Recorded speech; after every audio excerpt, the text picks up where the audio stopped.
Hello guys! Welcome back to my channel! Ayan, another day, another vlog.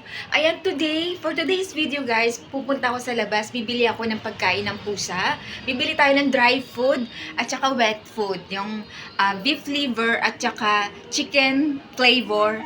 And of course, yung tuna flavor. Ayan, tara, samahan nyo ako guys. Ay, ang ganda ko dyan, oh. Guys, maraming salamat sa panonood nyo sa akin, ah. Maraming salamat po, ah. Ayan. So, I have 450 pesos para pambili nga ng pagkain ng pusa, guys. Ayan ang aking outfit. Ayan guys, malapit na ako sa bilihan ng pagkain ng pusa. Ito na. Bili! Pabili po!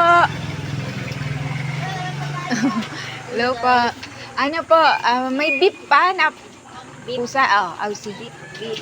Aussie. Tsaka chicken. At saka tuna.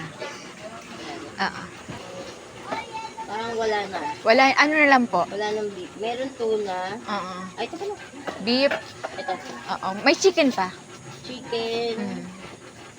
Wala nang chicken. Wala na. Chicken ba? Salmon and chicken. Sige, salmon and chicken. Pero may beef pa isa ka, ate. Okay. Meron pang isa doon. Wala na. Yun lang. Oo. Sige na lang. Iba lang. Yun na lang. 150. 100. Lagay mo lang yan, ate. Okay. Apa. For Thank you. Thank you. So, ayan guys. Nakabili na ako guys. Ito na guys. Medyo mabigat.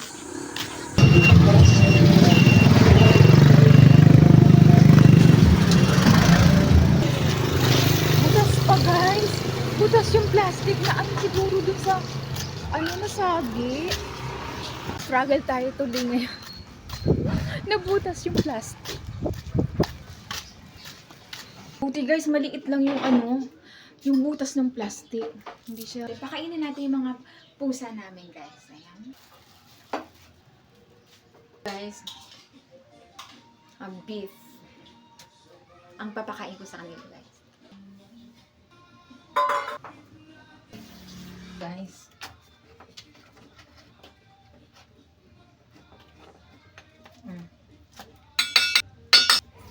Guys. Para hydrated sila.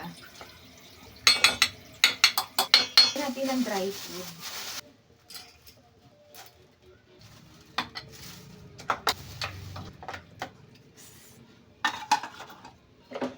Yeah, mini vlog lang to guys. Mini vlog.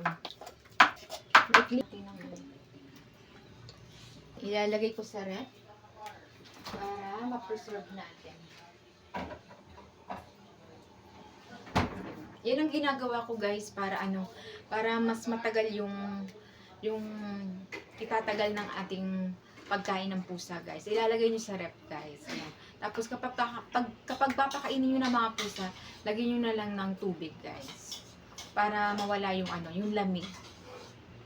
So ayun guys, mini vlog lang tayo ngayon for today's video.